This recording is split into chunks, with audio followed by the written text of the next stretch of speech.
Quisiera en esta mañana poder compartirles algo. Y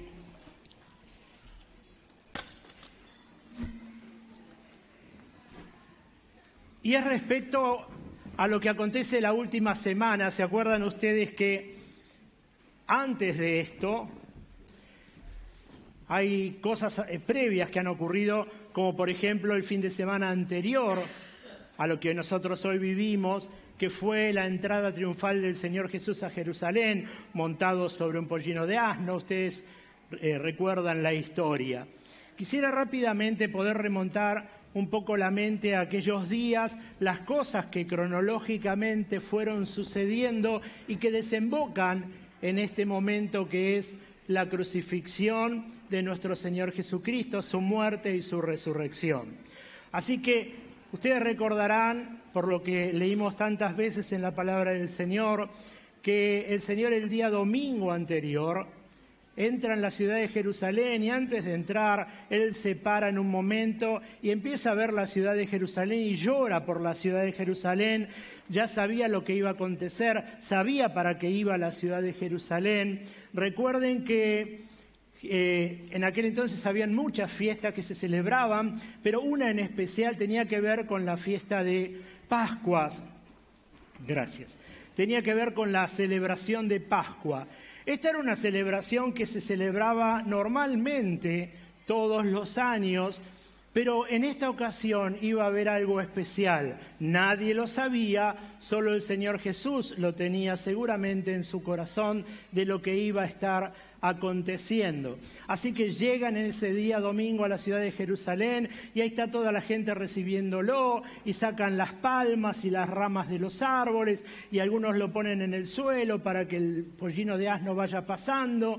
Y así acontece el día domingo. El día lunes es cuando el Señor va a la casa de María, Marta, Lázaro, y ahí está María que unge con perfume a nuestro Señor Jesucristo. El día martes el Señor le anticipa la traición que iba a haber con Judas, pero también habla con Pedro pidiéndole que él se haga cargo que cuide de los hijos, de aquellos que eran salvos, pero también le habla que sobre él iba también a edificar como si fuese la iglesia. El día miércoles Judas Iscariote es en el momento que va el Sanedrín. El Sanedrín era un sumo sacerdote, era un grupo como de jueces o de gente de sacerdotes, pero que lo que hacían era administrar justicia y trabajaban mucho en cuanto a la religión y a los asuntos que pertenecían a Jerusalén, asuntos políticos. Y es ahí donde él va y entrega al Señor Jesús cambiándolo por 30 piezas de plata. El día jueves es el momento de la celebración donde el Señor le pide que vayan a buscar un lugar, consiguen ese lugar para celebrar la Pascua. Y después de la Pascua acontece lo que se llamó la Santa Cena.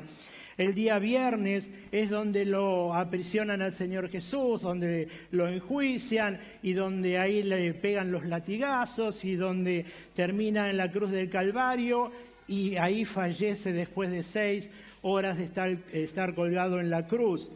Y el día sábado, algunos lo llaman como un momento de gloria, pero otros dicen que era el día previo a lo que iba a acontecer el día domingo, que iba a ser ese día realmente de gloria. Y el día domingo es el día de que el Señor vuelve a la vida, es el día de resurrección.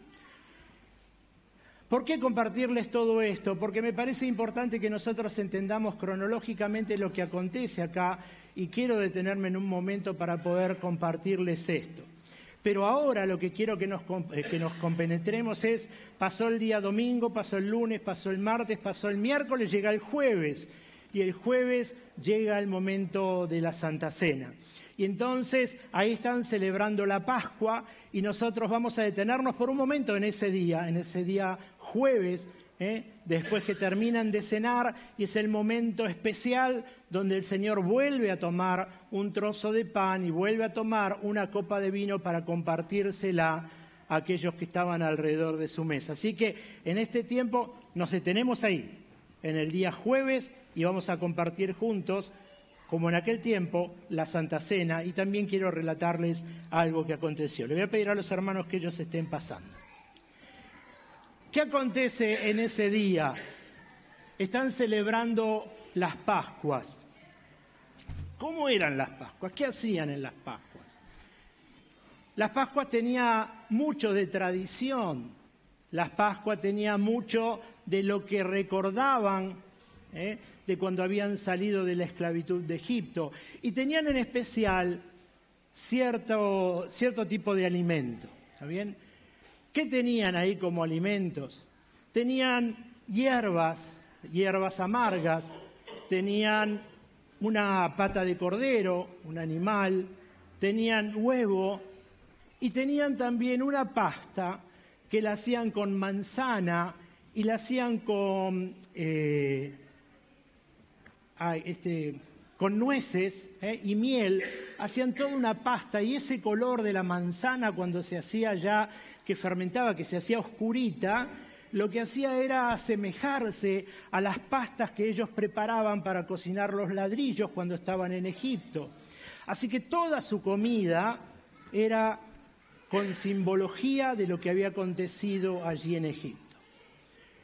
Pero llega el momento en que eso termina, comen todas esas cosas y el Señor habla respecto de la Santa Cena. Pero sabe que en la actualidad se sigue celebrando la Pascua judía más o menos de esta misma forma. Ellos se acercan a la mesa, comparten los alimentos que les comentaba recién, pero tienen una salvedad que no la tenían en aquel entonces. Ustedes saben que mucho de la historia del pueblo judío se sigue llevando a través de forma oral. Hay escrito, los libros de la ley hablan de aquellos acontecimientos, pero mucho era en forma oral de padres a hijos. Y entonces, ese momento especial de la Pascua era para que la familia, los amigos se acercaran a la mesa y pudiesen compartir esta cena especial. Y lo hacían porque al ser muchas personas tenían que consumir todo el cordero que había y entonces por eso una persona sola no podía y si no tenía mucha familia llamaba a amigos y que se junten. Pero algo ocurría y quiero detenerme un momento en eso. Porque en esta comida pascual que celebran actualmente, en ese ritual, ellos tienen un libro y en ese libro le dan participación a los niños en esa comida. Y en ese libro los niños se encargan de hacer 4 preguntas que el papá o aquel mayor de la familia se encarga de responderle. La primera pregunta, que sería la gran pregunta, es ¿por qué es especial esta noche? Y entonces ahí el padre les contesta. La segunda pregunta es, ¿por qué siempre comemos hierbas comunes y ahora son hierbas amargas? Y entonces el papá le responde que era para recordarse de la amargura que habían vivido bajo la esclavitud de Egipto. Otra pregunta que hacían era, ¿y por qué comemos esta pasta? Y también le responde que era porque se asemejaba a los ladrillos. Pero tenían un vaso con agua y sal, y entonces ellos agarraban esas hierbas amargas y la mojaban en esa agua salada. Y eso goteaba, y entonces le decía, ¿por qué siempre comemos las hierbas que no son amargas y ahora la mojamos en agua y esa agua salpica? Y entonces el padre le aclara que esas eran las lágrimas que habían derramado bajo la esclavitud de Egipto. Pero lo más importante de todo esto es que ellos dicen que lo siguen celebrando porque es la condición que les trajo libertad al pueblo. Entonces celebran la Santa Cena, pero están felices porque aquel sacrificio y todo el sufrimiento se torna para ellos en una gran bendición. Yo no creo que en la última cena que celebró el Señor con sus discípulos hayan hecho todo esto, pero sí los alimentos, porque era ritual. En toda fiesta de Pascua esos alimentos tenían que estar. Y entonces, llegada la finalización del consumir esos alimentos, ahí el Señor agarra un pan de nuevo y lo parte, ¿no? Y se lo da a comer y le dice, tomen, coman, este es mi pan que por vosotros es partido. Y entonces lo pasan en los 12, cada uno va sacando un trozo de pan y lo va comiendo. Y finalizado eso, el Señor toma una copa y le dicen, beban de esta copa, que es el nuevo, no le dice que es el pacto antiguo, dice, es el nuevo pacto hecho en mi sangre. Entonces, comparto esto siempre, qué difícil a veces nos resulta entender lo que el Señor nos dice, porque hay una gran diferencia entre lo que Él habla, que lo habla en un nivel espiritual, bajado tal vez a nuestra forma de entender, pero que nosotros estamos acostumbrados a racionalizar, a pensar, a pasar por nuestra mente todas las cosas que el Señor nos dice y analizarlas. Yo no creo que hayan entendido en ese momento lo que el Señor les decía, cómo un trozo de pan simboliza su cuerpo, cómo el vino simboliza su sangre derramada. Pero, siempre digo lo mismo, pasaron horas y seguramente cuando lo vieron al Señor Jesús en la cruz del Calvario, habrán entendido lo que el Señor le dijo oportunamente. Y entonces me paro en esto y digo, el Señor nos puede hablar, su palabra nos puede hablar, tal vez nos dificulte el entender, pero todo lo que dijo va a tener su fiel cumplimiento. ¿Qué es entonces lo que tenemos que tener? Nada más que la seguridad de saber que Él lo dijo y Él lo hará. Y si Él dijo que ibas a tener una familia bendecida, la vas a tener. Y si Él dijo que tus hijos van a conocer al Señor, lo vas a hacer. Y si Él dijo que vas a prosperar en todos tus caminos, lo vas a hacer. ¿Por qué? Porque Él lo dijo. Tal vez estamos en ese impas de los discípulos, entre que termina la cena y ocurre la crucifixión, donde tal vez era desconcierto, no sabía qué iba a pasar, pero llega el momento en que lo que Dios dice se hace realidad. En este momento vamos a compartir eso. Pongámonos en ese momento, el día jueves, tarde-noche, cuando celebran la última cena.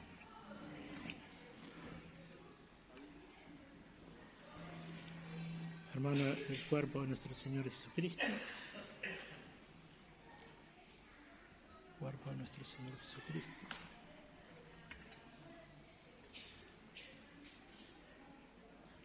La sangre de nuestro Señor Jesucristo. La sangre de nuestro Señor Jesucristo. La sangre de nuestro Señor Jesucristo.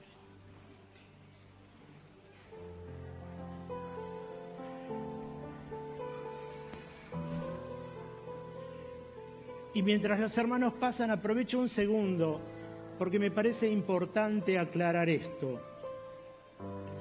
Hay dos palabras que tal vez nos resultan difíciles de entender, y es substanciación y transubstanciación. Y yo quiero que esto lo tenga muy en claro, por favor. ¿A qué se refiere esa palabra o en qué creemos?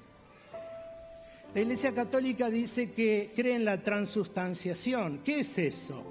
En que en este momento esto se transforma en sangre y el pan se transforma en su cuerpo. ¿Qué es lo que creemos en la sustanciación? No es que esto se transforma, simboliza la sangre y el cuerpo. Simboliza la sangre derramada y simboliza el cuerpo lastimado. No hay transformación, simplemente cuando el Señor lo toma y se lo entrega a sus discípulos, le entrega un sorbo de vino y Él le dijo, este es mi pacto, es mi sangre que por vosotros es derramada. Simboliza lo que iba a ocurrir momentos después, pero nunca hay una transformación de ese vino en la sangre. No es que acá hay sangre y no es que usted va a comer el cuerpo, simboliza lo que ingiere, simboliza lo que toma, el cuerpo y la sangre de nuestro Señor Jesucristo. Amén.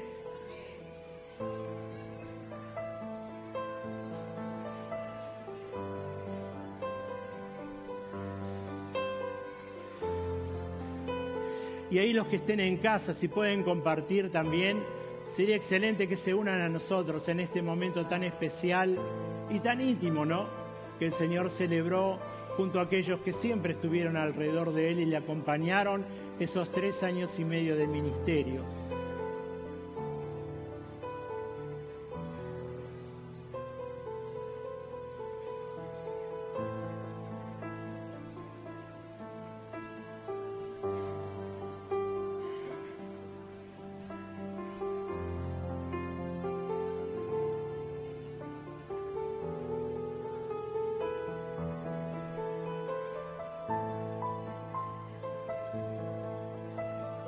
En un momento vamos a compartir todos juntos. ¿Amén?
Cuerpo de nuestro Señor Jesucristo, cuerpo de nuestro Señor Jesucristo, cuerpo de nuestro Señor Jesucristo, cuerpo de nuestro Señor Jesucristo, cuerpo de nuestro Señor Jesucristo.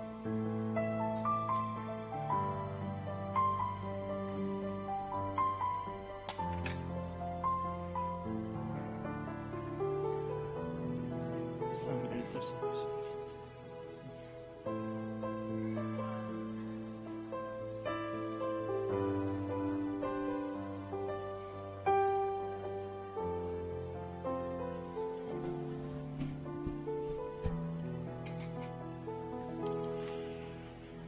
Muy bien, y si usted tiene ahí su trozo de pan, vamos a orar y lo compartimos juntos en el nombre del Señor. Amado Dios, gracias te damos por este tiempo que nos permitís compartir y recordar, Señor, lo que aconteció en aquel momento, en la última cena. Señor, si bien lo hacemos periódicamente, Señor, qué bueno es hoy recordarlo dentro de todo esto que ha acontecido, Señor, y nos pone felices el saber, Señor, que tu palabra se ha cumplido. Señor, gracias por ese cuerpo lastimado allí en la cruz del Calvario, porque ahí hemos encontrado salud para nuestros cuerpos. Señor, te bendecimos y también te agradecemos por tu sangre derramada, porque sigue teniendo vigencia y podemos encontrar, Señor, el perdón para nuestros pecados. Gracias por amarnos y bendecirnos. En el nombre de Jesús, amén y amén. Podemos entonces compartir.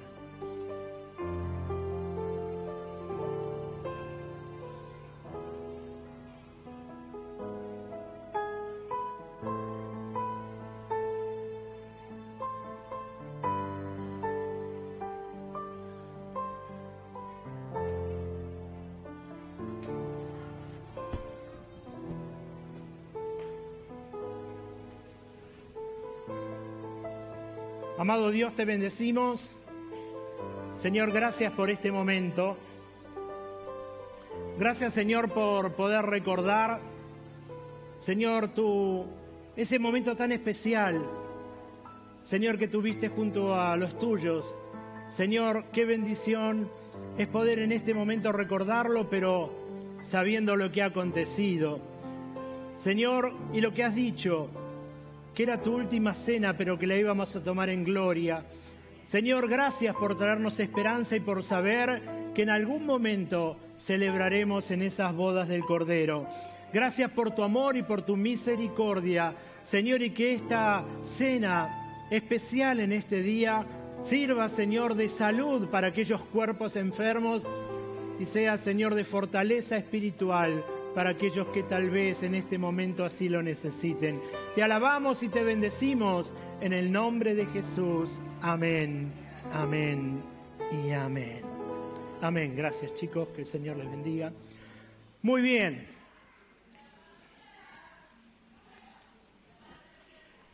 Gracias, Leo.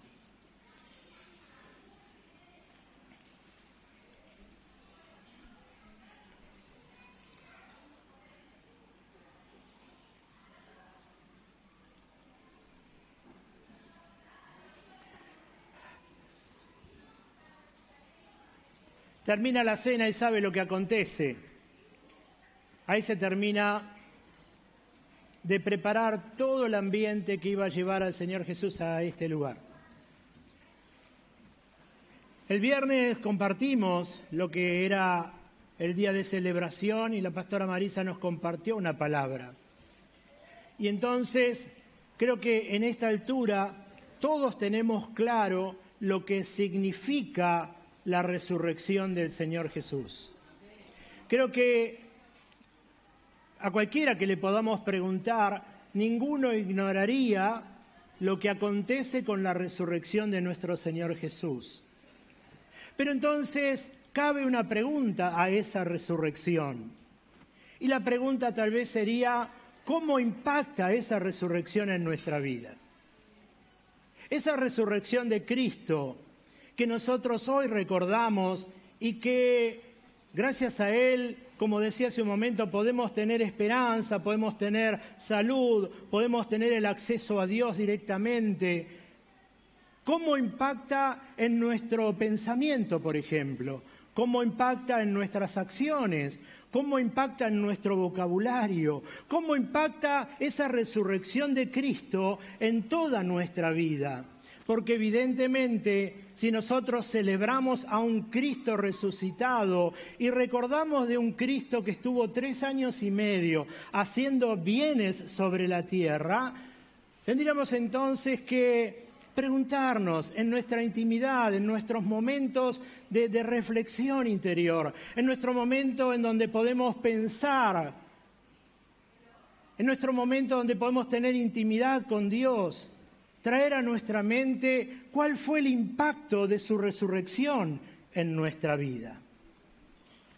Les decía que tal vez no quiero detenerme mucho, a lo mejor a lo largo del mensaje lo vamos a hacer, pero no detenerme mucho en su resurrección, sino lo que quiero que nosotros entendamos es este significado. Quiero que entendamos lo que significa la cruz. Quiero que entendamos lo que fue la cruz. Quiero que entendamos qué ocurre en la cruz. Quiero que podamos ver las palabras que el Señor dice. Quiero que entendamos por qué no murió en una forma tradicional, por qué tenía que morir así. Y entonces vamos a referirnos específicamente al hecho puntual de la cruz. Hebreos capítulo 6, les comparto un pasaje para que lo tengamos como base.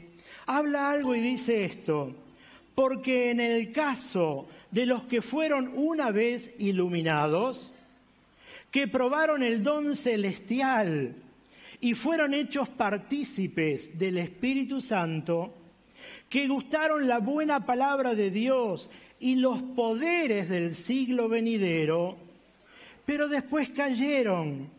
Es imposible renovarlos otra vez para arrepentimiento, puesto que de nuevo crucifican para sí mismo al Hijo de Dios y lo exponen a la ignominia pública. Siempre que nosotros escuchamos el Evangelio, siempre que nosotros escuchamos de un Jesús, nunca lo podemos disociar de la cruz. Por eso tenemos que tener cuidado en este tiempo, porque muchos hablan de Jesús, pero muchos lo disocian de la cruz. Y entonces en esta mañana quiero detenerme justamente en compartirles algunas cosas. La historia de la cruz. ¿Cómo nace? ¿Cómo llega esto? Esto llega mucho tiempo antes de lo que le acontece a nuestro Señor Jesús. Aparentemente en los países asiáticos ya existía la cruz y muerte de cruz. Y entonces era algo que se acostumbraba en aquel entonces poder hacer aquellos reos malhechores que robaban, que eran lo peor. Después de que habían sido condenados, se los crucificaba.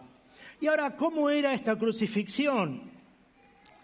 Esta crucifixión eran para los esclavos, ¿sí? Pero preste atención, no era para los romanos. Eran para los esclavos. Y eran para algunas personas que podían ser judías, pero no los que estaban, no los que habían nacido en Roma, no los romanos. Por eso es cuando nosotros vamos a la Biblia, y está bueno que nosotros entendamos todo esto. Por ejemplo, Pedro, Andrés, Felipe, ellos mueren también crucificados, pero Pedro dice algo: yo no soy digno de morir como mi Señor, entonces él muere crucificado cabeza abajo. Pero Pablo, como era romano, él había nacido en una ciudad de Roma, él no es ejecutado a través de la cruz, sino que él es degollado.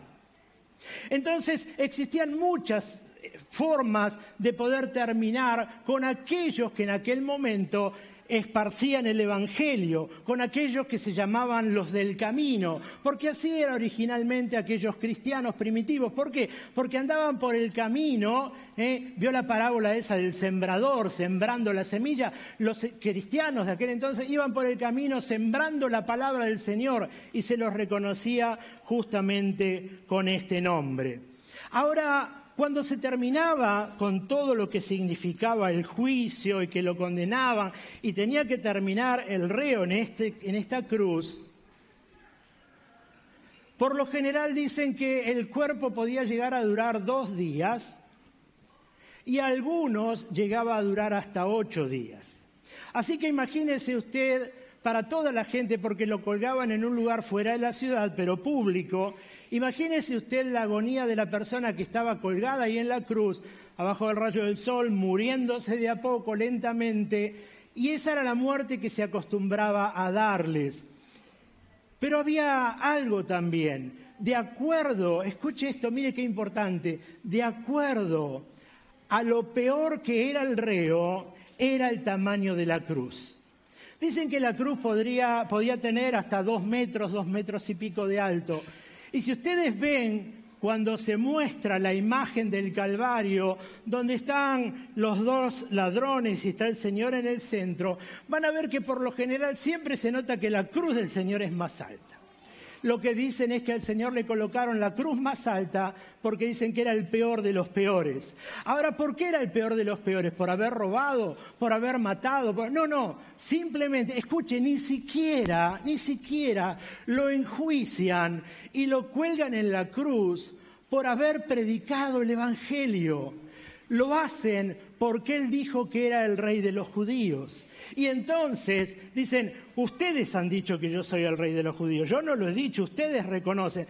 Por eso lo llevan a la cruz del Calvario. Ahora lo llevan en ese aspecto, pero la historia, el Señor sabía para qué venía y por qué debía morir en la cruz del Calvario y en la forma que debería morir. Por otro lado, dice que cuando estaba la persona ahí en la cruz colgado, se le trataba con una masa de quebrar las piernas para acelerar su proceso de muerte.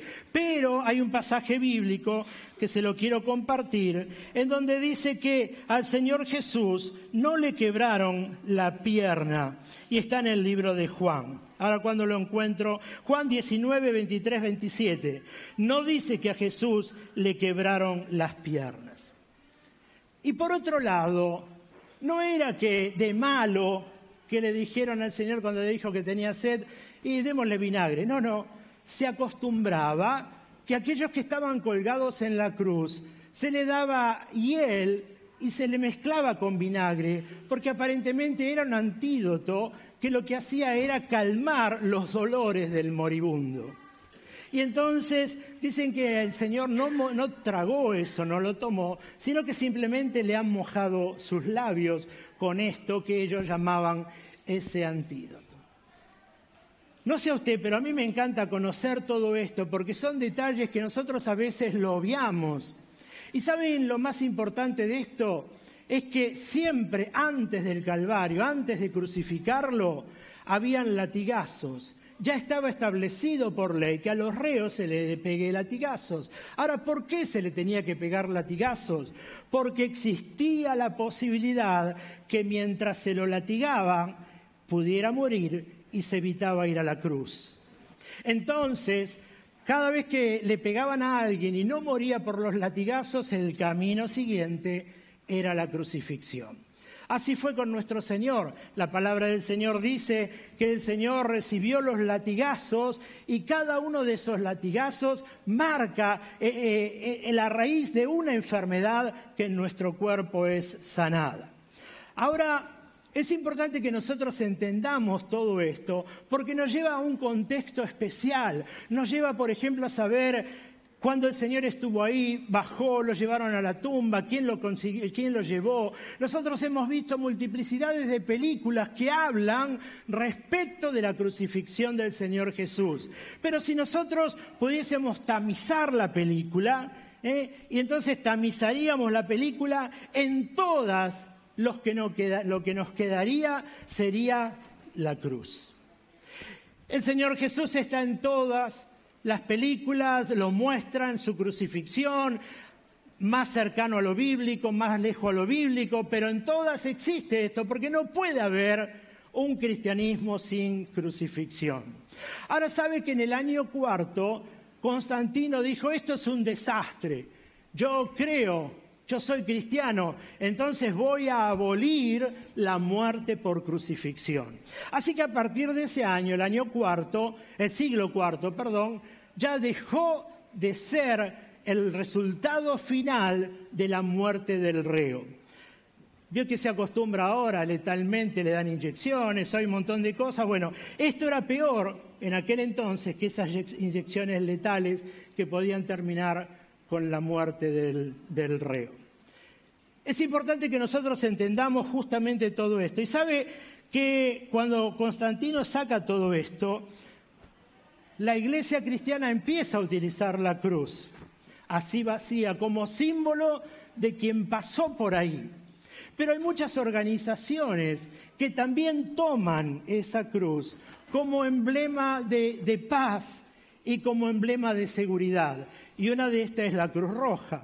Usted vio que la Cruz Roja Internacional tiene la cruz en el techo y en varios lados y se identifica la Cruz Roja Internacional justamente por eso, por la cruz. Y entonces cuando hay guerra y ven que hay una ambulancia o ven que hay un vehículo de la Cruz Roja, lo cuidan, no le permiten que lo dañen ni nada, porque es internacionalmente cuidado. ¿Está bien? Bueno, al menos así debiera ser. Ahora, teniendo esto en mente, cuando nosotros podemos ver la cruz del Calvario, nos damos cuenta de que tiene una simbología.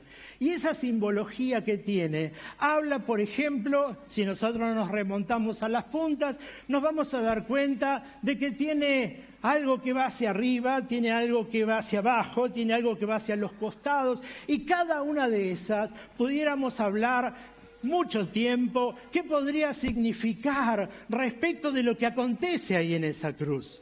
Porque podríamos hablar de que ahí en la cruz del Calvario el Señor llevó nuestros dolores, el Señor derrama su sangre y perdona nuestros pecados, y que no tiene vencimiento eso, que siempre va a tener vigencia y nos va a sanar y nos va a perdonar y nos va a restaurar. Pero si algo tuviésemos que poner respecto de esto, una sola palabra, es algo que compartió Marisa el otro día, y es amor. Y entonces cuando nosotros vemos esto, nos damos cuenta de muchas cosas. Por ejemplo, ahí abajo estaban los soldados, estaban el pueblo que lo injuriaba, estaba el pueblo que lo escupía, estaban los soldados que después lo terminan lacerando, y eso era para poder acelerar el proceso de defunción de la persona que estaba colgada en la cruz. Entonces, él estaba ante todo eso que estaba aconteciendo, pero en ningún momento el Señor injuria, en ningún momento el Señor habla otra cosa que no dice, Padre, perdónales porque no saben lo que hacen. La cruz es símbolo de amor, la cruz es un símbolo que nos nuclea a todos, la cruz es un símbolo que habla de aquellos a quienes el Señor ama. Y entonces cuando hablo de este tema, quiero que usted tenga especial atención en que Dios no nos ama a nosotros por ser evangélicos solamente. No ama al Señor, o ama al Señor, mejor dicho, a cualquier persona que va en cualquier religión. El Señor las ama igual. Es más, el Señor ama hasta aquellos que no profesan religión. Ahora, ¿por qué? Porque Dios no vino a establecer una religión. Dios lo que vino a establecer es para que nosotros conozcamos a través de Él la relación y restablezcamos la relación con el Padre. Entonces el Señor Jesús ama a toda la humanidad. Por eso es que cercano al mediodía, dice la palabra del Señor, que se oscurece, que se hace todo sombra, que empiezan a haber truenos. Era el momento más pesado, era el momento donde el Señor terminaba cargando el pecado, no solamente de 200 personas, no solamente de 1000, sino de toda la humanidad.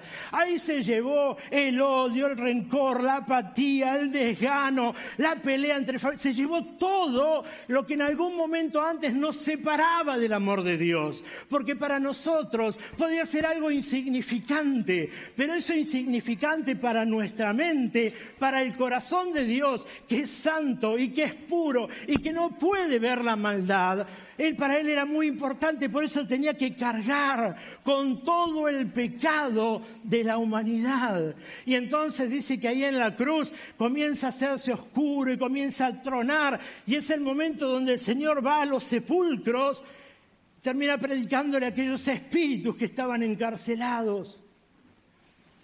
No es solamente que el Señor estuvo ahí para bendición nuestra. Cuando nosotros vemos el contexto bíblico, nos damos cuenta de lo que Él tuvo que pasar, de lo que aconteció en la vida del Señor Jesús, para que nosotros hoy podamos recordar y decir que somos libres a través del sacrificio en la cruz del Calvario.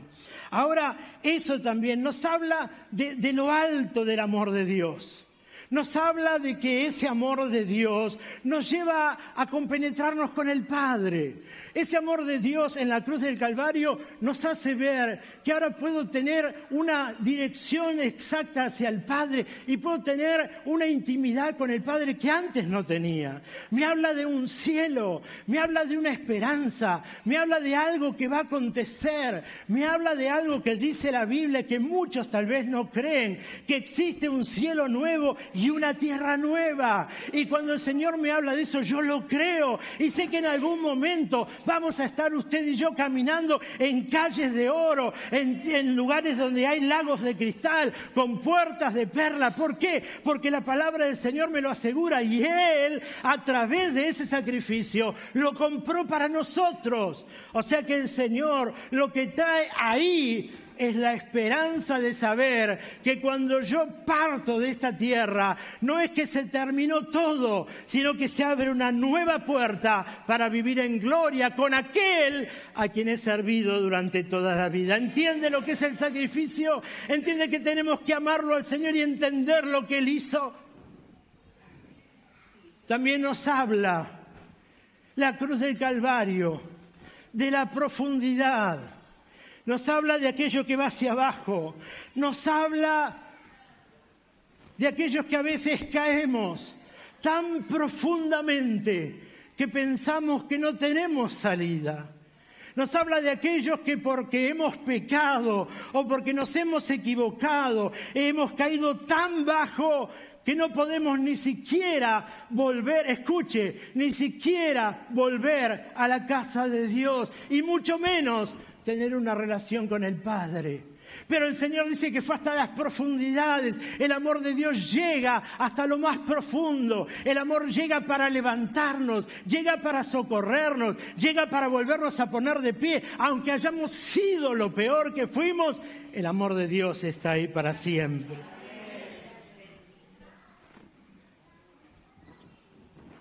Hay una historia muy cortita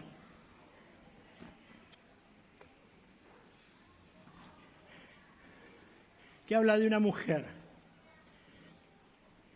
Dice que esta mujer dijo que en el jardín de su casa ella iba y cavaba un pozo y después se tiraba sobre el pozo y ahí decía sobre ese pozo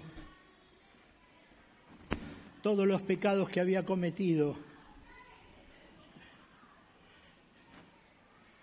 Y cuando se levantaba tiraba a la tierra para que todo lo que hizo quede tapado.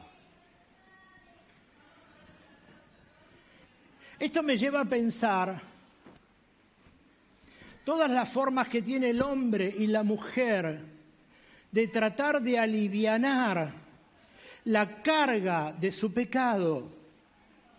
Esto me lleva a pensar de que en algún momento de nuestra vida lo que pudimos haber cometido queda dando vuelta en nuestro interior y empieza a generar una carga tan profunda. Pero no hay otra forma. No es que yo pueda hacer un agujero y clavarlos ahí y anotarlos y prenderlos fuego y se borró. La única forma en que puedo ser restaurado, escuche, tampoco es que yo me libero de mi carga y mi pecado yendo de rodilla a Luján, porque la Biblia dice que Dios no quiere el sacrificio. Lo que Dios quiere es obediencia. Entonces la única forma en que yo puedo liberarme de esa carga emocional, de ese pecado que me acecha, de ese dolor que está en mi corazón, de aquello que tal vez pude haber hecho, pero hoy siento que es una carga, es a través de la cruz, es volver a poner los ojos en la cruz. Por eso muchas veces, nosotros lo dije tantas veces, nosotros siempre vamos al trono de la gracia a buscar, a pedir socorro, a pedir ayuda, a que el Señor nos restaure, a que el Señor nos cambie, que el Señor nos dé, pero evitamos ir a la cruz del sufrimiento. Es ahí donde tenemos que volver, es ahí donde tenemos que poner la mirada, porque la Biblia dice, no lo digo yo como pastor, la Biblia dice, con Cristo estoy juntamente crucificado y lo que vivo yo lo vivo en el Hijo de Dios. Entonces tenemos que entender que cuando nosotros creemos en Dios, no podemos ir al trono de la gracia si yo no paso por acá y entiendo que he muerto juntamente con Él, que mis pecados han sido clavados, que yo llego a la cruz, pero salgo una nueva criatura en Cristo Jesús. ¿Por qué? Porque el Señor dijo, todo lo que he recibido del Padre, también os lo he dado. La Biblia nos aclara y nos dice, Señor, que sean uno, así como tú y yo somos uno. Y también la palabra del Señor dice que el Señor, que Cristo está en nosotros. Así que si nosotros podemos entender esa palabra, si podemos entender y sacarnos el velo de que hay un cambio, esto generó un cambio profundo. No fue el dolor de una persona solamente, fue la esperanza de un mundo perdido. Y entonces esto lo que me hace ver es que ahora ese Cristo que estuvo 3 años y medio en la tierra, Jesús, y murió en la cruz del Calvario, la palabra del Señor me dice, así como yo estoy en ustedes, el Espíritu Santo que está en nosotros es el que nos ayuda cada día a que aquel que murió en la cruz, que se llama Jorge Di Napoli, muera día tras día. ¿Por qué? Porque hay una lucha interior. El viejo hombre se quiere levantar y el nuevo hombre, aquel que renace en la cruz del Calvario, es el que quiere adorar y bendecir y agradecer y loar. Pero está el otro que siempre va a tratar de llevarme a los lugares desde antes que haya muerto en la cruz del Calvario. Pero la palabra del Señor dice, estamos juntamente crucificados. Así que si usted solamente leyó que acá arriba decía INRI, Rey de los judíos, Jesús, acuérdese que al lado de ese nombre está el suyo.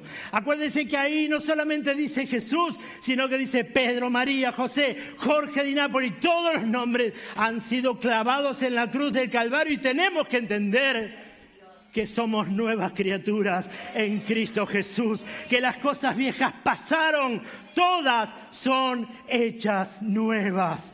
Así dice la palabra del Señor.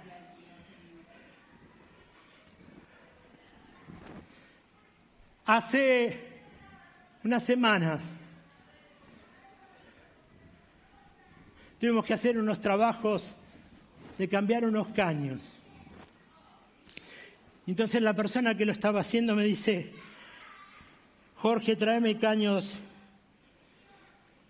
de desagüe. Bueno, ¿qué necesitas? Caño de 4 metros. Bueno, yo fui a comprarlo y me llama.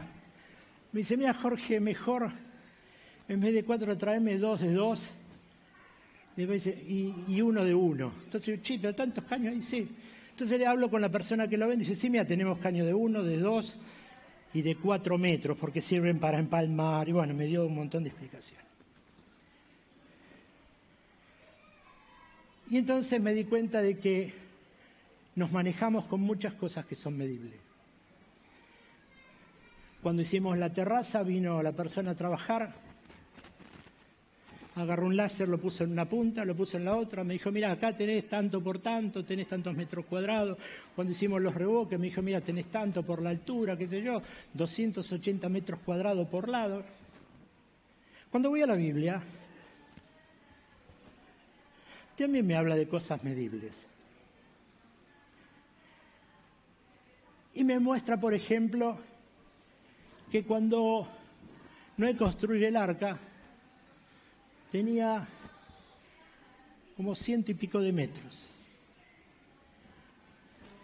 Y que cuando se establece el templo de Jerusalén, por ejemplo, tenía alrededor de 27 metros. Siempre nos habla con exactitud.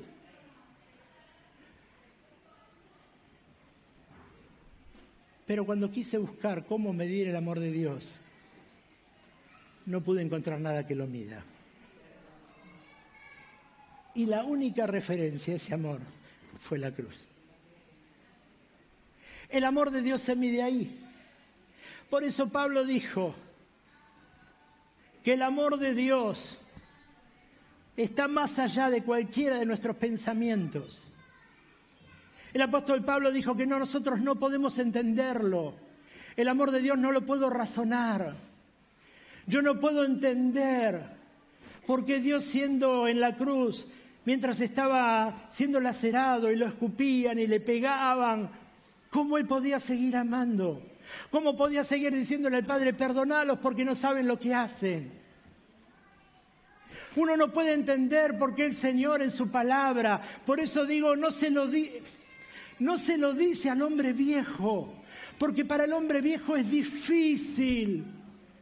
Para el hombre viejo es difícil amar lo que nos genera dolor. Para el hombre viejo es difícil poner la otra mejilla, porque hay algo en el interior que me prohíbe hacerlo, que me inhibe de hacerlo, que no puedo hacerlo. Por eso el Señor le habla al hombre nuevo y dijo, todo lo podés en Cristo que te fortalece. Y entiendo en esa palabra que el hombre nuevo sí puede amar a aquel que lo lastima, sí puede amar a aquel que lo traiciona, sí puede amar a aquel que le pegó, que le causó dolor. Cuesta muchísimo. Pero para eso murió, porque trajo una nueva vida.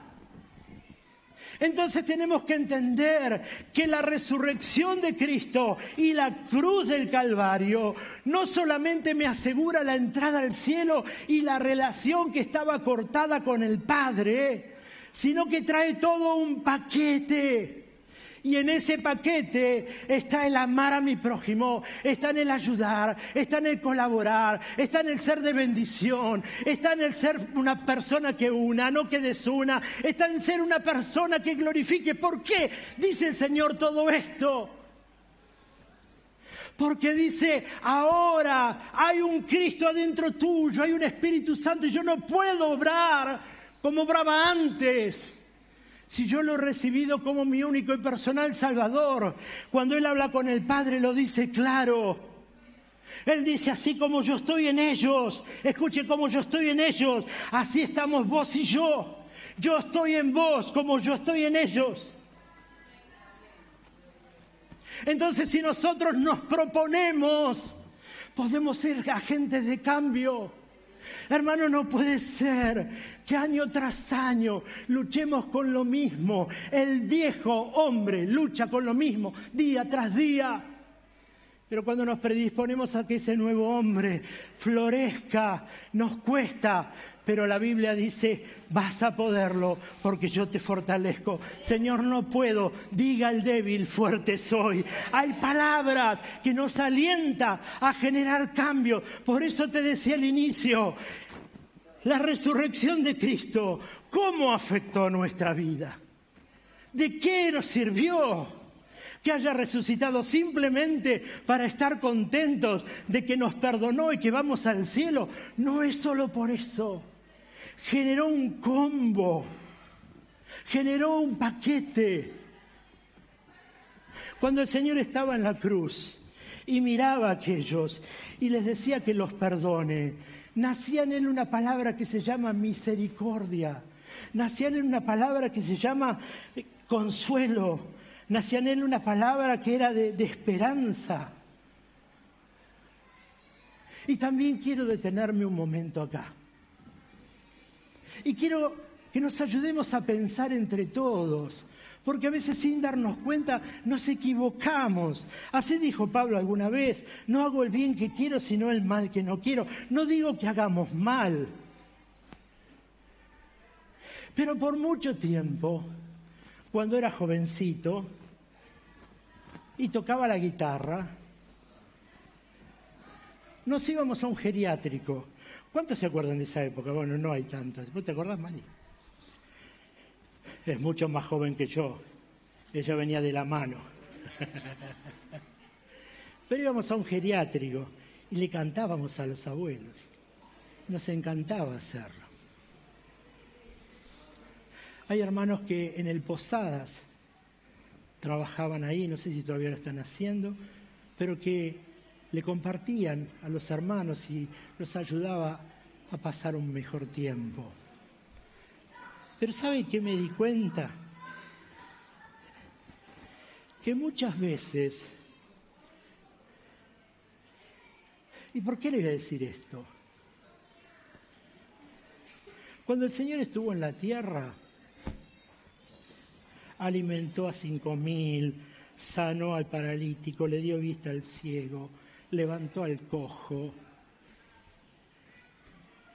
pero no alimentó a todos los que fueron, ni tampoco sanó a todos los que estaban enfermos, ni tampoco levantó a todos los paralíticos.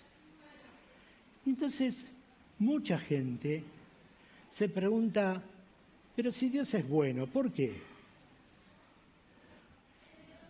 Si Dios es bueno, ¿por qué no alimentó a todos? ¿Por qué no sanó a todos? ¿Por qué? Y sabe que en la versión que yo tengo, que se llama JDN, me doy cuenta, cuando veo esto, que Él actuó en misericordia.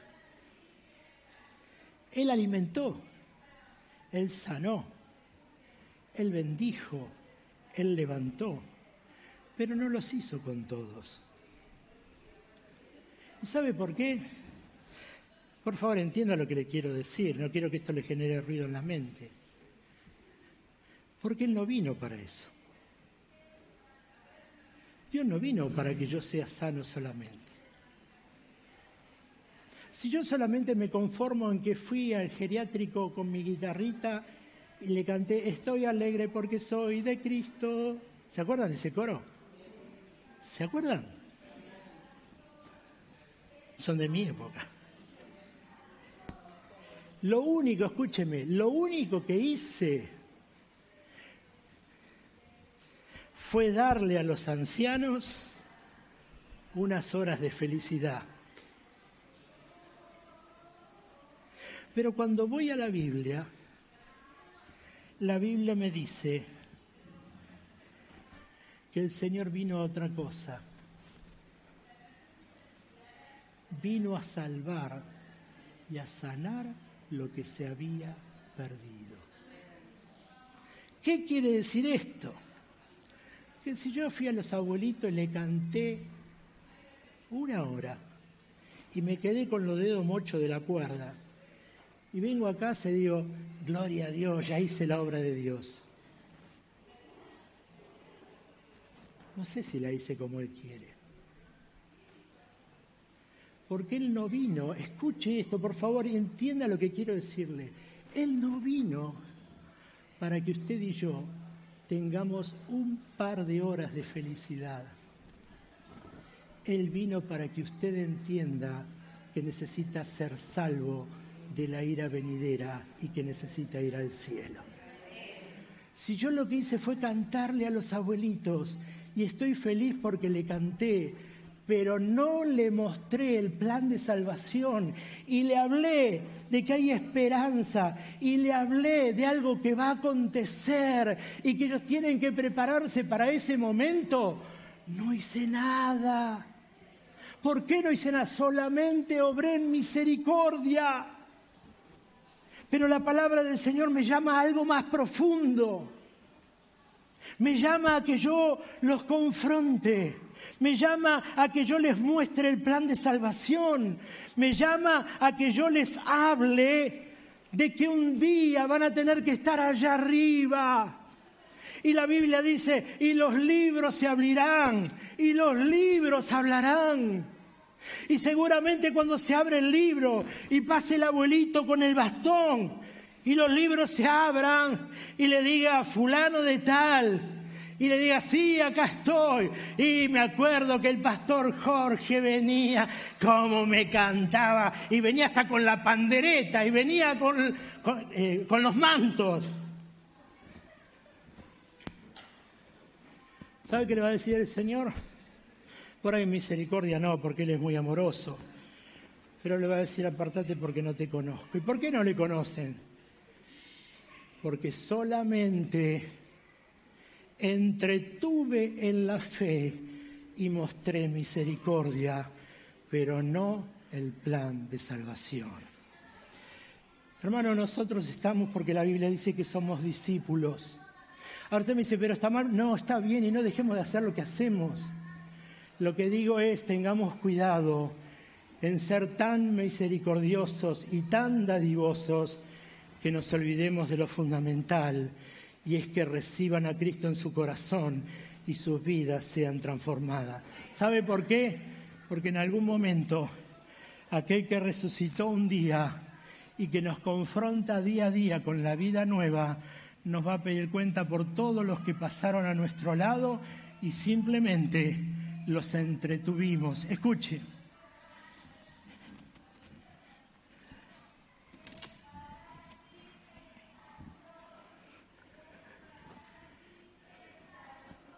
El Señor Jesús estuvo 3 años y medio en la tierra. Hizo prodigios, hizo milagros, hizo de todo. Présteme atención, por favor, a lo que quiero decirle.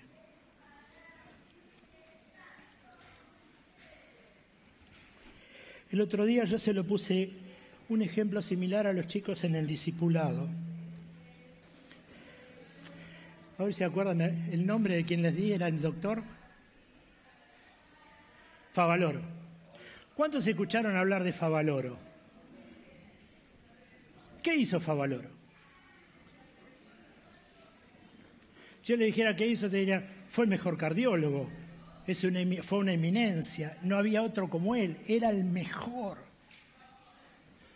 Todos, más o menos, conocemos la historia de Favaloro, conocemos lo que hizo, conocemos el lugar que puso, conocemos un poco su historia, lo que él trabajó, lo que hizo. Ahora, si yo le preguntara, ¿cuántos estuvieron frente a frente con Favaloro? Ninguno. Y sabe que muchas veces cristianamente es lo mismo. Hablamos de las obras de Dios. Hablamos del Dios que servimos. Hablamos de los hechos de Dios. Pero tal vez no conocemos a Dios. Hablamos de sus obras porque la hemos visto, la palpamos, lo vemos, lo sentimos. Y hablamos de Dios, hablamos de la resurrección. Pero ¿cuántos conocemos de verdad al que resucitó? ¿Cuántos conocemos al que me sanó? ¿Cuántos conocemos al que me restauró? ¿Entiende la diferencia, lo que quiero que entendamos? Hermano, que yo no puedo guiarme solamente por lo que Dios hizo y por lo que me prometió y por lo que va a hacer. Tengo necesidad de conocerlo, porque es ahí donde mi vida cambia. El conocerlo es esto, es la cruz del sacrificio, es entender que Él me va a pedir cosas que tal vez me gustan profundamente, pero que no me convienen y las voy a tener que dejar. Y muchas veces queremos más ese trono de la gracia, porque es donde recibimos y en abundancia, que esto, porque acá es donde tenemos que dejar las cosas que nos gustan y que nos cuestan. Y entonces muchas veces es muy difícil llegar a la cruz del sufrimiento, porque es más fácil acercarnos a ese trono de la gracia. Quiero compartirles algo más. En un momento, el Señor estaba a punto de expirar. Y mira hacia abajo. Y entienda esta palabra, por favor. Estaba ahí, entre los que estaban, su mamá y Juan. ¿Se acuerdan de este relato? Él estaba en la cruz, estaba por expirar, y estaba su mamá y estaba Juan, el discípulo que amaba. Y entonces, en su agonía, él termina levantando la cabeza y mira esas dos figuras. Ahora, qué extraño que no le dijo mamá. Qué extraño que no le dijo madre mía. Le dijo mujer. He ahí tu hijo. Hijo. ¿Cómo no era su discípulo amado Juan? Hijo, he ahí tu madre. ¿A quién se lo dijo? A una mujer que estaba en agonía, a una mujer que estaba llorando, a una mujer que estaba muy triste, porque veía a su hijo que estaba muriendo en la cruz del Calvario. En el mismo momento en que el Señor está agonizando, se preocupa por sanar y restablecer las relaciones de aquellos que sufren y están en un momento desesperante. ¿Entiende el mensaje de la cruz? El Señor obró y le dijo, no me puedo ir, tengo que restablecer. Le dijo, ahí está tu hijo, mamá, ahí está. Y la Biblia dice que a partir de ese momento, la mamá estuvo siempre en la casa de Juan. ¿Qué le quiero decir con esto? Que lo que para nosotros parece que es un acabose, cuando entiendo el sacrificio y lo que ocurrió en esa cruz, puedo entender que hay esperanza. Por eso el título de la predicación.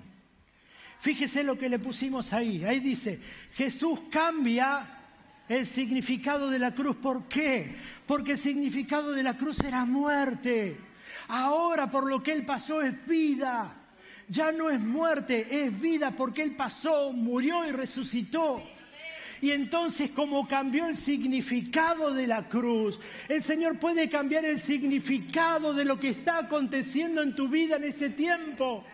Así como cambió lo que ocurrió, puede cambiarnos a nosotros y puede transformarnos y puede levantarnos y puede socorrernos y puede ayudarnos. ¿Por qué? Porque se especializa ¿en qué? En transformar la historia.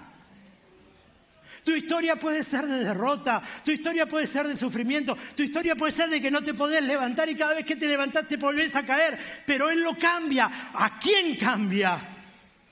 A ese hombre nuevo que entiende lo que es Dios, que entiende lo que Él fue a proclamar a los espíritus inmundos. Él fue a mostrarle que tenía la llave. Él le mostró la llave que tenía del Hades, del infierno, y dijo, ahora cambió, muchachos. Ahora hay otro rey, hay otro señor, ahora hay otra cosa. Lo que quiero mostrarles en esta mañana es que hay una transformación producida en la cruz. Que hay un cambio profundo producido en la cruz. Y que usted y yo lo podemos alcanzar. Porque está el Señor que nos fortalece. Ahora lo primero que tiene que cambiar es nuestro pensamiento. Porque la Biblia dice que el Señor vino a traer vida al espíritu de mi entendimiento. Y muchas veces no puedo, me cuesta, no puedo. Estamos toda la vida dando vuelta a eso. ¿Y sabe qué hacemos? Lo que leímos al principio en el libro de Hebreos. Cada vez que nosotros no podemos y lo negamos, volvemos a crucificar a Cristo en la cruz del Calvario. Soy yo solo el que lo crucifico ahora. Con mi no puedo, con mi basta, con que no llego, con que me duele, con que me pasa, con que... Todo eso niego el sacrificio que el Señor hizo en la cruz del Calvario. Muchos libros históricos, no sé qué hora es. Voy a hacer como hace el hermano ¿cómo se llama? Que pide 5 minutos, Fagiano. 5, hasta 4 horas más, no. En todos los libros de la Biblia hay muchísimos libros del Antiguo Testamento que relatan lo que iba a acontecer con el Señor. Por ejemplo, el Salmo, cuando el Señor está ahí y está crucificado, dice, Padre mío, ¿por qué me has abandonado? Eso está en el Salmo 22. Si usted abre el libro de los Salmos, Salmo 22, capítulo 1, dice esa parte. O sea que el Señor muchas veces referenció los libros del Antiguo Testamento.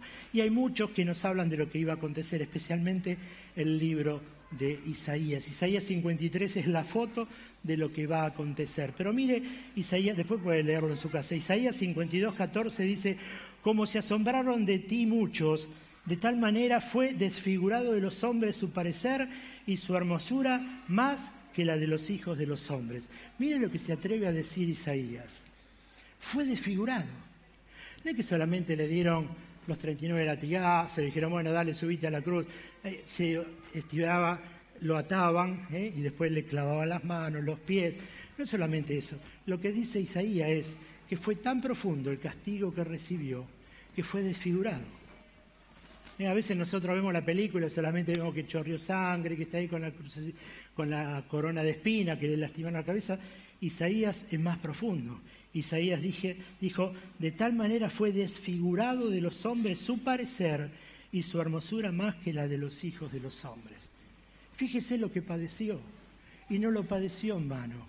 Lo padeció por usted y por mí, que nos conoció desde antes de la fundación del mundo. Desde el momento en que usted y yo estábamos siendo engendrados en el vientre de mamá, dice la palabra del Señor, que ahí nos conoció, y ahí nos amó, y ahí nos predestinó. Ya sabía para qué íbamos a venir, sabíamos lo que teníamos que hacer. Por eso, hermano, hermana, no dilate el sueño de Dios con su vida en este tiempo. Si hay algo que corregir, corríjalo. Si hay algo que cambiar, cámbielo. Si hay algo que entregar, entréguelo. Pero no lo deje al Señor de brazo cruzado, porque lo escogió desde el momento que estaba siendo engendrado. Y Él muere ahí para mostrarnos que hay esperanza y nos da el arreglo con el Padre, nos da que volvamos a tener relación íntima con Dios. Y entonces en la cruz del Calvario Él habla y dice otra cosa, y dice, consumado es. En su momento de expiración dice, consumado es. Y ahora, consumado es ¿qué? ¿Qué es lo que terminó? ¿Qué vino? ¿Para qué? Y Él habla en el libro de Juan y dice que Él vino para que conociéramos que así, lo que le dije antes, que así como Dios y Él eran uno, Cristo y sus hijos eran uno. La obra que me diste se las he enseñado. Él ya nos entregó, nos capacitó. Hermano, por eso entienda, Dios es misericordioso y todo lo que le pidamos lo va a obrar en misericordia. Pero no nos quedemos solamente en una relación de espera por lo que nos va a dar, porque también la misma espera la tiene Él de nosotros para que nos decidamos a cumplir el mandato por el cual nos escogió desde el vientre de nuestra mamá. Cierro con esto porque quiero orar.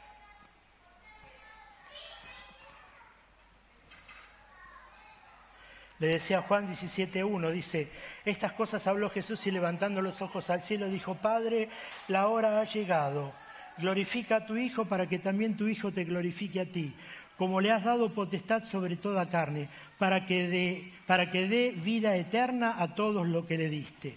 Y esta es la vida eterna, que te conozcan a ti, el único Dios verdadero, y a Jesucristo, a quien has enviado. Yo te he glorificado en la tierra, he acabado la obra que me diste que hiciese. ¿Cuál era la obra? El pasaje anterior, que decía que te conozcan a ti, el único Dios verdadero, y a Jesucristo, a quien has enviado.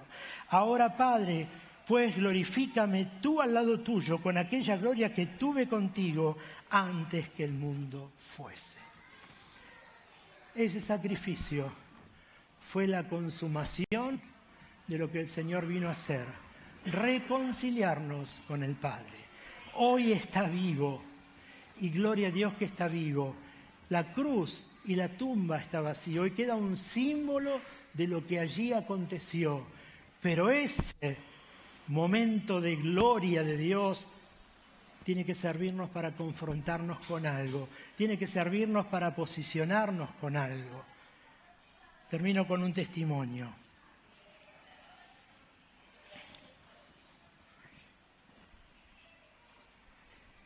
Tenía dos para contarle, pero le voy a contar uno, voy a ser misericordioso.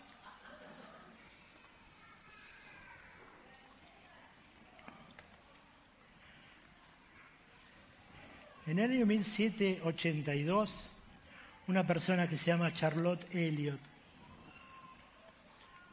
durante su juventud, fue una persona que trabajó como artista haciendo portarretratos y escribió muchos poemas.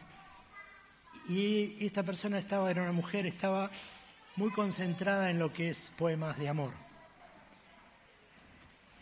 Pero dice que cuando llegó a los 30 años de edad, comenzó a tener una enfermedad, y esa enfermedad con el tiempo fue agravándose en su vida hasta que la dejó sin movilizarse.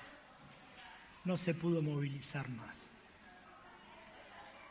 Y en algún momento de su vida, ella se empezó a sentir tan mal. Y había un médico que la asistía. Y este médico la veía cada vez más mal. Y al charlar con ella le expresó que más allá de su condición física, en no poder moverse, hacer lo que acostumbraba a hacer, e ir a los lugares donde podía ir, su angustia era espiritual. Porque dijo, ¿cómo voy a hacer ahora para conocer a Dios? Si antes que estuve bien, no pude ir a conocer a Dios, ¿cómo me voy a presentar de esta forma para conocer a Dios? Y esa fue su agonía por un montón de tiempo. Y cada vez que se encontraba con el médico le volvía a decir lo mismo. No puedo ir así como estoy ante Dios. Y en un momento le dice, ¿cómo hago para conocerlo? ¿Cómo hago para que Él me reciba como estoy? Y el médico le dijo, anda tal cual sos.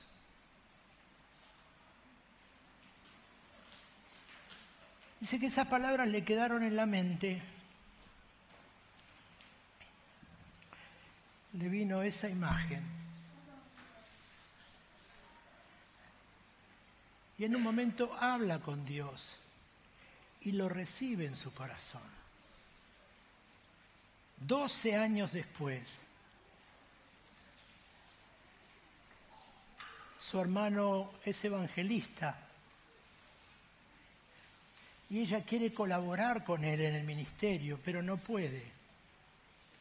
Y en una noche especial del evento evangelístico, sé que le viene hacia la mente la letra de un himno, que ella lo escribió como una poesía, pero que después termina poniéndole música. Y es el himno que nosotros conocemos, que dice, tal como soy sin más decir, que a otro yo no puedo ir, y tú me invitas a venir, bendito Cristo, heme aquí. Y comenzó a escribir. Y entendió que cualquier condición es buena para ir a Él. Que no es solamente para los sanos, que no es solamente para los enfermos, que no es para los que están alegres, que no es solo para los que están tristes, que no es para los asiáticos, que no es solamente para los países musulmanes, es para todo aquel que puede volver a poner sus ojos en la cruz y entender que no hay otro a quien podamos ir, porque solo en Él tenemos esperanza. Este coro,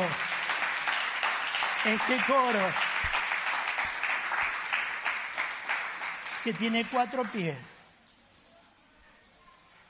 cada vez que el pastor Billy Graham hacía campañas, en la invitación final ponían este canto, para que todos aquellos que quisieran acercarse a Dios, sin importar la condición, pudiesen hacerlo sabiendo que esa cruz todavía sigue teniendo poder, que Él está vivo y vivo para siempre.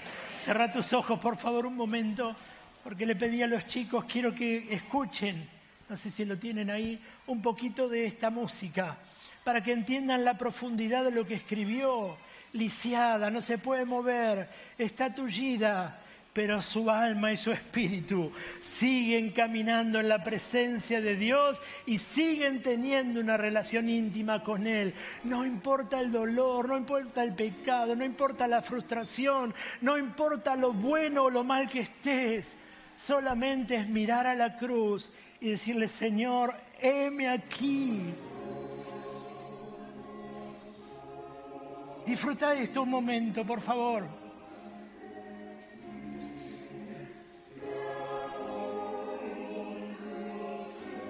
No hay otro. No hay otro. Solo es Él.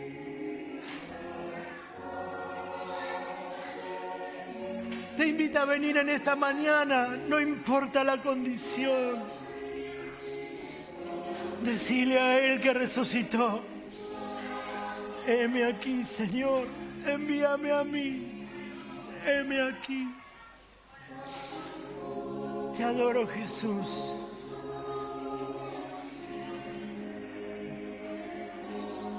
Te amo, Jesús.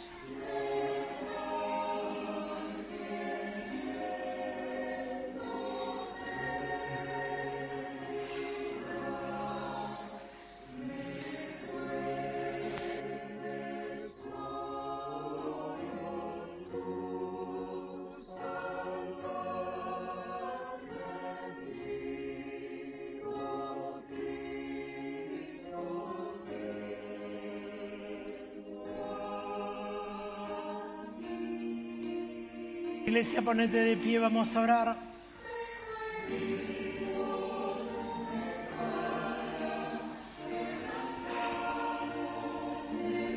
Él resucitó y gloria a Dios que resucitó.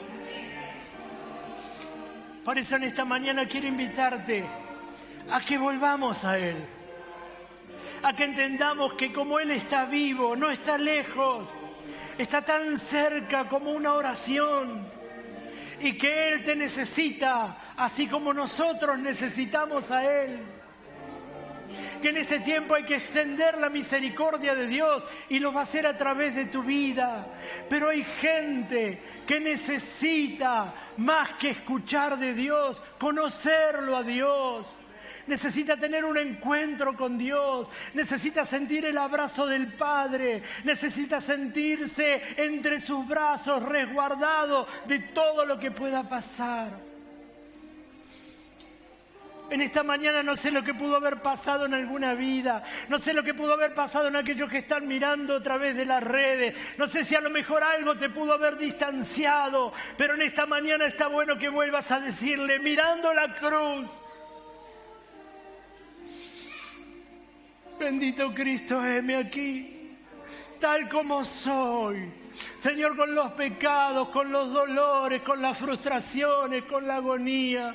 Señor, con la alegría, con mi presente. Señor, con mi futuro incierto, no importa. El Señor te conoce, Él te ama, eso es la cruz, es amor puro, es un amor indescriptible, es un amor que va más allá de cualquier pensamiento, es un amor que bendice, es un amor que levanta, es un amor que fortalece, es un amor que ayuda, es un amor que empuja para que no te quedes, es un amor que sana.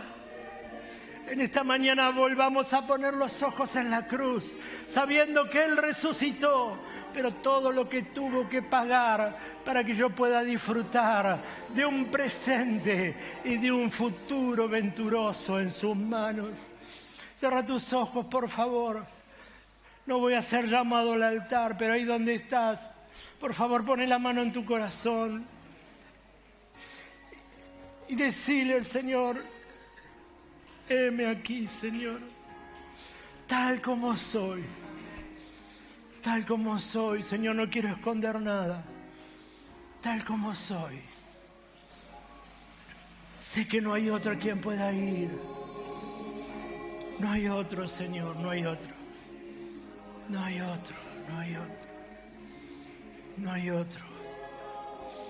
¿A dónde iré, Señor? Si fuera a lo profundo, ahí estás. Si fuera a lo alto, ahí estás. ¿Cómo puedo escaparme de tu presencia, Señor? ¿Cómo puedo escaparme de tu presencia, de tu mirada?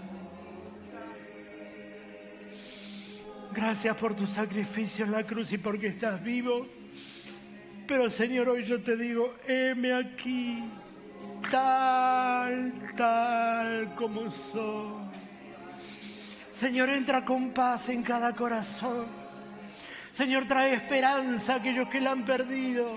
Señor, trae salud a los cuerpos enfermos. Señor, en esta mañana clamo para que des fuerzas a aquellos que están débiles, Señor. Clamo para que aquellos que tienen problemas en sus hogares puedan entender, Señor, que así los vas a recibir porque algo vas a hacer. Porque esa cruz todavía sigue teniendo poder para bendecir, para abrazar, para socorrer, para alentar, para levantar. Gracias, Señor. Oro, Dios, en esta mañana por cada familia aquí presente. Oro por aquellos que nos están mirando. Oro para que tu gracia les alcance. Oro por los que están enfermos. Oro por aquellos que tienen necesidades. Oro así como el Señor habló a la mujer, a su mamá, para sanar emocionalmente un momento tan difícil. Para que en esta mañana sane cada corazón en lágrimas, para que pueda sanar cada mente lastimada, para que pueda, Señor, bendecir las relaciones y mejorarlas, y para que podamos entender, Señor, que ahí en la cruz no solo has muerto, sino que también lo hemos hecho nosotros. Señor, que ahí están todos nuestros pecados, que por tu llaga hemos sido curados, y que esa sangre cubre multitudes de pecados, y ahí están todos los míos. Señor, gracias porque me aseguraste el acceso al Padre y hoy puedo tener una relación directa con Dios. Señor, y gracias porque es a través de tu sacrificio que hoy puedo tener esperanza y ponerme de pie en la dificultad y saber que puedo mirar hacia adelante confiadamente, porque de ahí arriba viene mi oportuno socorro. Mi socorro viene de Jehová, que hizo los cielos y la tierra. Gracias, Señor, por tu amor. Gracias por tu bondad. Gracias, Señor, por tu misericordia. Gracias por el día de resurrección. Y gracias porque un día has resucitado en mi vida y has traído esperanza, y esperanza para siempre. En el nombre poderoso de Jesús. Amén, amén y amén. Gloria a tu nombre, Jesús. Gloria a tu nombre, Jesús. Gloria a tu nombre. Nos despedimos con esto. Para aquellos que se acuerdan de Horacio Ortiz y Rubén Ortiz, mire lo que cantó hace tantos años atrás. Y es algo que sigue vigente. Resucitó como lo anunció, y porque resucitó, nuestra fe es verdadera y nuestra predicación verdadera. ¿Por qué? Porque hablamos de alguien que murió y resucitó y sigue vivo para bendecir a su pueblo. Iglesia, Dios te bendiga, que sea un día de verdad, de armonía, de bendición, de comunión, de volver a poner los ojos en la cruz, sabiendo que alguien pasó y proclamó mi nombre y me dijo: Jorge, muero por tus pecados, muero para que recibas vida y para que la recibas eternamente. Y por eso estoy de pie, simplemente porque Él me ama más allá de lo que yo puedo entender e imaginar. Iglesia, Dios te bendiga, buena semana y que el Señor te guarde y entiendas que todos los días es la oración: heme aquí, envíame a mí. Dios te bendiga mucho y que el Señor te bendiga ricamente.